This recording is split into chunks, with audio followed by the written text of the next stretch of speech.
Querido amigo, hoje nós temos diante de nós a tarefa de estudarmos os 34 versos do capítulo 16 do livro de Levítico.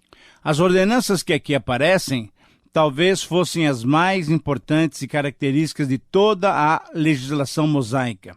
Na lei das ofertas, a parte distintiva, diferente, era a oferta pelo pecado. E era na grande comemoração anual do Dia da Expiação que os conceitos incorporados nessa oferta pelo pecado obtinham o seu mais completo desenvolvimento. Os rabinos chamavam esse dia de Yoma, isto é, o dia. O capítulo 16 pode ser considerado um capítulo de luz, porque fala da solução divina para os nossos pecados. Esse capítulo trata do grande dia da expiação, em hebraico, o Yom Kippur. Encontramos aqui grandes lições espirituais para nós. Vimos até agora que os assuntos tratados em Levítico foram ofertas, sacrifícios, sacerdotes e pecado. Mas nem ofertas, nem sacrifícios, nem sacerdotes resolveram completamente a questão do pecado. Entretanto, chegamos às normas que apresentam uma resolução para essa condição triste do ser humano, para o problema do pecado.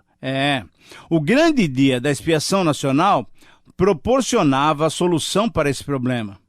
Esse dia apontava de uma maneira bem específica e adequada para a obra do nosso Senhor Jesus Cristo. Aliás, esse dia era uma sombra do trabalho redentor de Jesus Cristo. É como o apóstolo Paulo disse lá em Colossenses 2, 16 e 17. Ninguém, pois, vos julgue por causa de comida ou bebida, ou dia de festa, ou lua nova, ou sábados, porque tudo isso tem sido sombra das coisas que haviam de vir. Porém, o corpo é de Cristo. Como você sabe, uma sombra é uma figura, uma semelhança, uma representação de algo real. A sombra não substitui a realidade representada. Ela simplesmente aponta para essa realidade. Ao comentar, então, sobre essa data especial, muitos estudiosos afirmam que o significado desse dia merece o nosso estudo cuidadoso também. Sabe por quê? Porque os rabis daquele tempo e também de épocas posteriores, que eram judeus estudiosos, eles viam na lei dada por Moisés, eles perceberam que as regulamentações sobre esse dia eram demais importantes. Então, quando nos detemos sobre esse capítulo para estudá-lo profundamente, encontramos informações que nos ajudarão na percepção dos detalhes tão importantes e relevantes até para os nossos dias. Eu imagino que você tenha achado estranho eu mencionar que os detalhes do texto são relevantes para os nossos dias. Pois bem, veja só, esse Yom Kippur, esse dia do perdão, tinha uma importância tão grande, e tem ainda essa importância tão grande, que até hoje os judeus ortodoxos, aqueles que não aceitam Jesus como Messias de Israel, eles ainda celebram anualmente esse dia. Mas ao mesmo tempo, aqueles que já reconheceram Jesus como Messias prometido, logo depois do sacrifício de Jesus, sentindo-se então livres, desvencilharam-se da comemoração desse dia, pois entenderam que o verdadeiro perdão, quem pode dar, é somente o Senhor Jesus. Portanto, o estudo desse dia é cheio de significados e nós precisamos conhecê-los para podermos entender melhor ainda o caráter santo de Deus. Então vamos fazer algumas considerações. Essas considerações são básicas, são necessárias sobre esse grande dia da expiação nacional. Em primeiro lugar, vamos ver a natureza desse sacrifício da expiação nacional. Vamos considerar 5 detalhes. Primeiro, era um sacrifício anual, provavelmente para não transmitir a ideia de uma entrada fácil e assim, sem resposta na presença de Deus. Segundo, era uma festa solene de salvação. Para isso, o sacerdote devia estar puro. Bem no comecinho da manhã, a primeira atividade que ele deveria fazer, que ele deveria desenvolver, era a sua lavagem cerimonial, isto é, a sua purificação. Terceiro, era o ápice de todo o cerimonial e de todos os livros do Pentateuco. Esse era o ponto alto, o ponto central da lei. Em quarto lugar, era a maior profecia que apontava para o sacrifício do Senhor Jesus, assim como nós vemos em Isaías 53. E em quinto lugar, por sua natureza, esse grande dia de expiação nacional tornou o Novo Testamento compreensível. Veja só, sem ele, sem esse grande dia nacional de expiação, o Novo Testamento seria ininteligível ou até nem existiria. Por exemplo, Romanos, Gálatas, ou Hebreus e passagens de outras cartas, como Colossenses 2, todos esses trechos seriam ininteligíveis, isso é, não seriam compreendidos sem essa cerimônia, porque no Novo Testamento temos a continuação das ideias desse grande dia de salvação nacional. Aqui nós temos então a base do Novo Testamento e no Novo Testamento temos o fato consumado. Mas em segundo lugar também nós queremos ver alguns outros detalhes relativos ao ritual, isso é, aquilo que acontecia. Então vamos fazer também 5 observações com relação ao ritual. Primeiro, esse ritual acontecia numa data fixa, mas num dia indeterminado. Isto é, aos 10 dias do 7º mês deveria acontecer esse ritual, mas necessariamente não acontecia só no sábado. Poderia cair esse 10º dia em qualquer dia da semana. Na verdade, em qualquer dia que caísse, seria um sábado de descanso.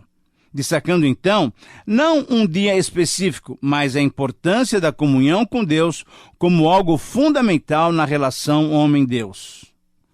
Segundo, seria também um dia de tristeza, um dia de contrição, de afligir as almas. Isso, na verdade, quer dizer, seria um dia de profunda reflexão interior, não trazendo nenhuma ideia, de jeito nenhum, de afligir o corpo, como ainda hoje muitos fazem, martirizando-se, pensando que assim eles vão ganhar méritos diante de Deus. Agora, por que deveria haver essa aflição das almas? Ora, pelos pecados cometidos. Era um dia para se recordar como tinha sido a vida até ali. Tinha sido uma vida agradável a Deus? Ou a nossa vida, a sua vida, a vida do israelita, era uma vida que lá no fundo se tornava uma vida desagradável ao Senhor? Olha só, a alegria só ocorreria porque haveria perdão. Isso mesmo, Temos que refletir, temos que pensar no que fizemos, como nós entristecemos a Deus. O arrependimento vem após necessária reflexão sobre o que fizemos e o que praticamos. Depois do perdão, sim, aí havia alegria. Terceiro, diante de grande importância dessa data, esse dia era o sábado dos sábados, era assim denominado na nação de Israel.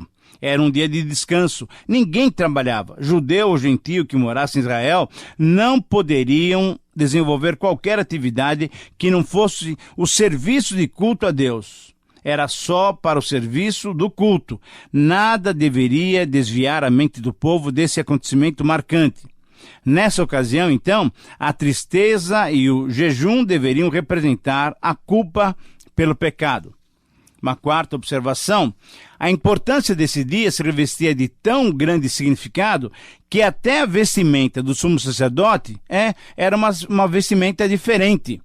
Veja só, em relação às suas vestes, ele tinha que trocar as vestes gloriosas de todos os dias pelas vestes sagradas, isto é, todas as peças eram brancas, simbolizando a pureza. Em relação ao seu corpo, como nós vimos anteriormente, ele devia se banhar logo cedinho em água limpa antes do ritual. E uma quinta observação, em quinto lugar, então, em relação aos animais para o sacrifício, além de oferecer sacrifícios expiatórios e dedicatórios por si mesmo e por sua família, o sacerdote deveria oferecer sacrifícios pela congregação. 2 bodes deveriam ser oferecidos pelo povo, e ainda mais um carneiro. Veja só, um dos bodes era para Deus e outro bode, o bode emissário, seria levado para o deserto. Esse bode emissário seria deixado no deserto, afastando o pecado do povo. Ele não era morto no arraial, de jeito nenhum. Esse bode retirava os pecados do povo da presença de Deus e da presença do próprio povo. Querido amigo, como é possível perceber, Esse era um dia muito especial, um dia de profundo significado, pois era o dia de expiação. Então, assim, nesse dia especial, Israel apresentava-se a Deus e buscava e obtinha o seu perdão para mais uma etapa da sua vida. Nesse dia, o pecado era tratado de uma maneira mais adequada e satisfatória do que em qualquer outra cerimônia do sistema mosaico. No versículo 16 desse capítulo, nos mostra que nesse dia eram tratados todos os pecados, ou seja, todos os pecados do povo. O sumo sacerdote deveria fazer expiação por causa das impurezas dos filhos de Israel, por causa das suas transgressões e por causa também das suas iniquidades, de todos os seus pecados.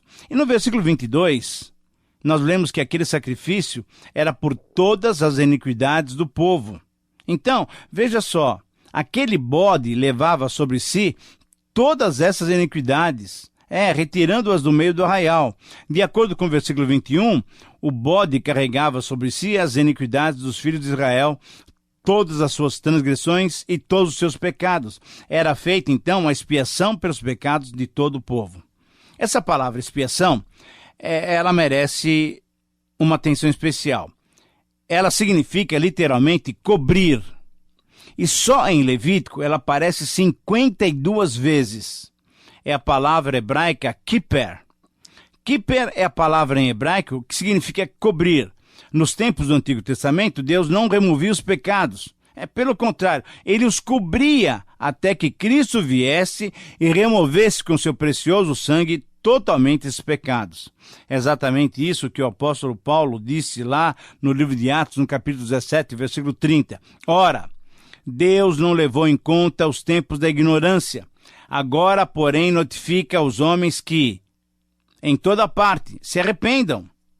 Então, veja só, Deus não levou em conta os tempos da ignorância, da falta de sabedoria do povo, isto é, ele não prestou atenção aos pecados cometidos anteriormente. Ele os cobriu. Em Romanos capítulo 3, versículo 25, ao falar sobre a obra de Cristo, o próprio apóstolo Paulo diz o seguinte: a quem Deus propôs no seu sangue como propiciação, isto é, como lugar de misericórdia mediante a fé para manifestar a sua justiça, por ter Deus, na sua tolerância, deixado impunes os pecados anteriormente cometidos. Querido amigo, o grande dia da expiação nacional apontava para o Senhor Jesus Cristo, mas ele, na verdade, não removia os pecados, isto é, era uma expiação. Isso é, cobrir o pecado até que Cristo viesse. É sobre isso que o autor da Epístola aos Hebreus também se pronuncia lá no capítulo 9, quando ele fala do grande dia da expiação nacional. Esse dia que nós estamos tratando, lá nos versículos 8 e 9, ele afirma o seguinte: querendo com isso dar a entender o Espírito Santo que ainda o caminho do santo lugar não se manifestou, enquanto o primeiro tabernáculo continua erguido. E isto é uma parábola para a época presente. E segundo esta, se oferecem tantos dons como sacrifícios, embora esses, no tocante à consciência, sejam, olha só, ineficazes para aperfeiçoar aquele que presta culto. Ora, esses dois versículos, querido amigo, deixam muito claro que os sacrifícios do Antigo Testamento não tinham poder real para remover os pecados. Por isso é que podemos dizer que esse grande dia nacional de expiação apontava para o Senhor Jesus Cristo. E ao apontar para Cristo, esse grande dia do livro de Levítico revela nosso Salvador como nosso grande sumo sacerdote. Ele foi até o Santo dos Santos, isso é, ao lugar santíssimo para nós, por nós, em nosso lugar. O dia da expiação, então, não faz mais nada do que revelar a profunda santidade de Deus e a profunda pecaminosidade do ser humano. É o que fica claro com toda a preparação e com todo o ritual que nós já detalhamos. Na verdade, há um grande abismo entre Deus e o homem, mas esse abismo, graças a Deus, não é definitivo. Há uma ponte que pode unir o homem a Deus, Deus ao homem. Hoje em dia, Deus oferece encorajamento ao homem para que se volte a Ele, para que o homem busque a sua presença. Mas, meu amigo, só podemos chegar até Deus indo pela estrada de Deus, pelo caminho de Deus. E quando você faz uso dessa estrada divina, desse caminho, aí sim você pode chegar até ele com muita coragem. Pois, veja só, ele mesmo diz que por meio de Jesus Cristo temos acesso em um Espírito junto ao Pai. O convite é para ir à presença de Deus, como eu sei que você já percebeu. Agora veja bem essas palavras do autor de Hebreus, no capítulo 10, versículos 19 a 22. É um texto longo, mas preste bem atenção.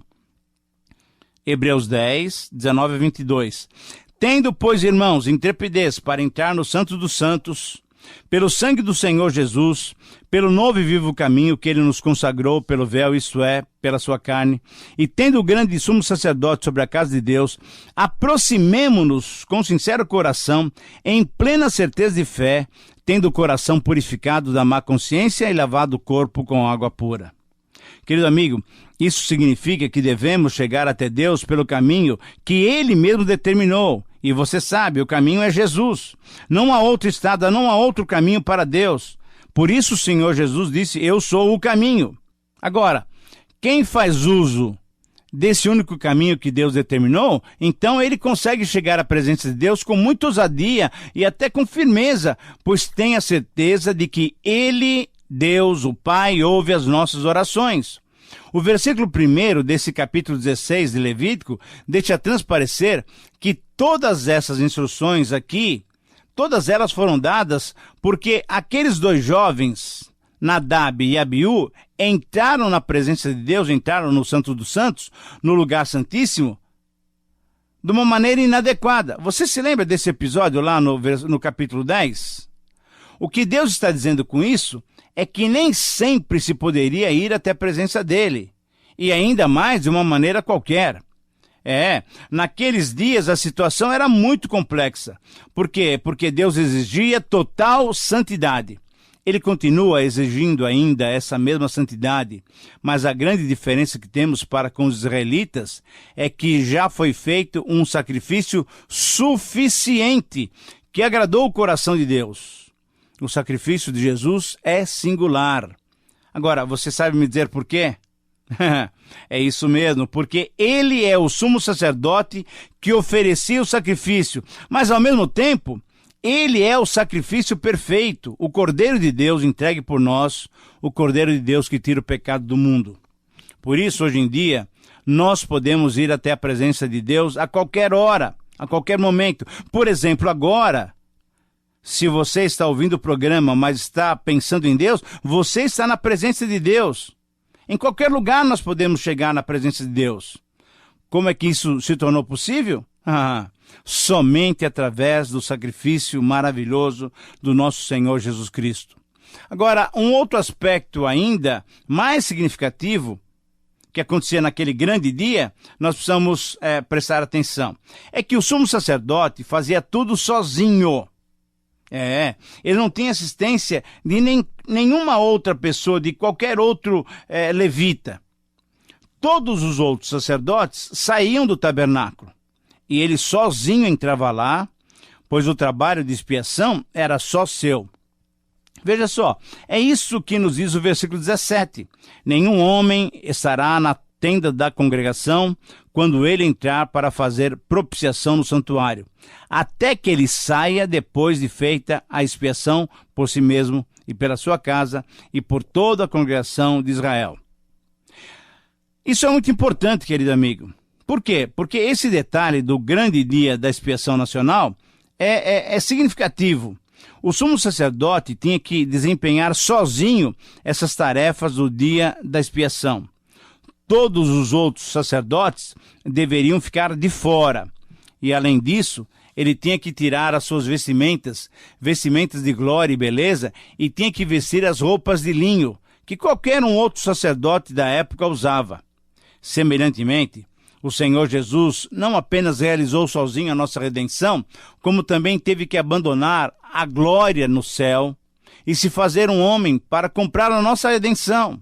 Devido ao que o sumo sacerdote fazia no dia da expiação, sabemos que tudo isso representava um belo quadro daquilo que o Senhor faria sozinho lá na cruz por nós. Querido amigo, Cristo estava sozinho carregando sobre si os pecados do mundo inteiro. As palavras do Senhor Jesus na cruz foram as seguintes, palavras assim, angustiantes: Deus meu, por que me desamparaste? Ele foi abandonado por Deus e pelo homem quando foi feito pecado por nós. Todavia ele e o Pai estavam agindo de comum acordo com respeito ao quê? A nossa salvação, pois a Bíblia diz que Deus estava em Cristo reconciliando consigo o mundo.